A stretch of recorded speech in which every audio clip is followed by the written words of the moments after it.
आज की वीडियो में हम हजरत गौसे आजम पीर साहिब जी का वाक़या जानेंगे कि कैसे उन्होंने एक इंसान के हकीकत के कत्ल को ख्वाब में कर दिया और उसके धन की लूट को भूल में कर दिया। तो इस वीडियो को पूरी जरूर देखें। एक बार एक इंसान एक फकीर की खिदमत में हाजिर हुआ और कहने लगा कि ए मेरे सरदार, मैंने मुल्के शाम की तरफ काफिला के साथ तैयारी की है और 700 दिनार का माल है। तो उस फकीर ने कहा कि अगर तुम इस साल सफर करोगे तो तुम्हारा कत्ल हो जाएगा और तुम्हारा माल भी छीन जाएगा।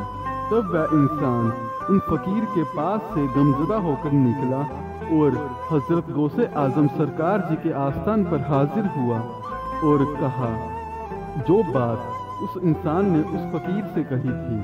तो हजरत गौसे आजम पीर साहिब जी ने कहा, तुम सफ़र करो, तुम सही सलामत माल व मुनाफा लेकर वापस आओगे, मैं इसका जिम्मेदार हूँ।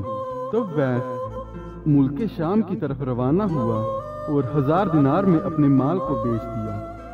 वह इंसान एक जगह ठहरा और पेशाब खाने में दाखिल हुआ और 1000 दिनार वहाँ रखकर भूल गया।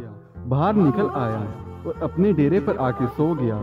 ख्वाब में क्या देखता है वो कि जैसे उसके और उसके काफिला पर डाकुओं ने लूट मचा दी और सबका माल लूट लिया और सबका कत्ल कर दिया और उसका भी एक ने कत्ल कर दिया। तब वह घबराकर उठ खड़ा हुआ और खून का असर अपनी गर्दन पर पाया और चोट के दर्द से महसूस किया। तब जाकर उसको उसके माल की याद आई और जल्दी से खड़ा हुआ और पेशाब घर की तरफ जाकर देखा तो उसका माल वहां पर सही सलामत था और उसको लिया और बगदाद की तरफ रवाना हुआ।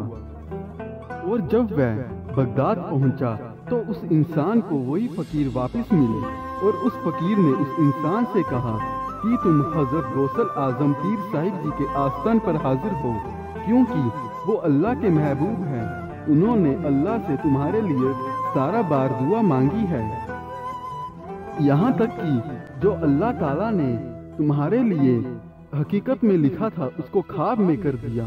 फिर वह इंसान हजरत गौसल आजम पीर साहिब जी की खिदमत में हाजिर होता है और उसके कुछ कहने से पहले हजरत गौसल आजम पीर साहिब उससे फरमाते हैं कि तुमसे उस फकीर ने कहा कि मैंने तुम्हारे लिए सारा मर्तबा हक ताला से दुआ की है।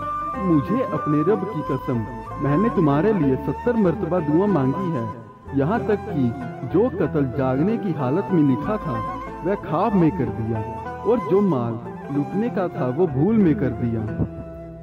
तो संगत जी, ये रुतबा है, ये शान है हमारे हजरत गौसल आजम पीर साहिब जी की कि जो हकीकत में होता है उसे ख्वाब में कर देते हैं, जिससे इनके मुरीद को कोई नुकसान ना पहुंचे।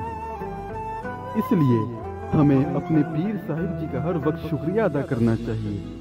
जब भी हम उनके दरबार में जाएं, सबसे पहले कुछ मांग रखने से पहले उनका शुक्रिया अदा करना चाहिए कि हम अभी तक सही सलामत है, जिंदा हैं, क्योंकि उनके एक करम से जहाँ जख्म करपान से लिखा होता है वहाँ एक कांटा चुभ जाता है। ऐसा करम होता है हमारे पीर साहब जी का।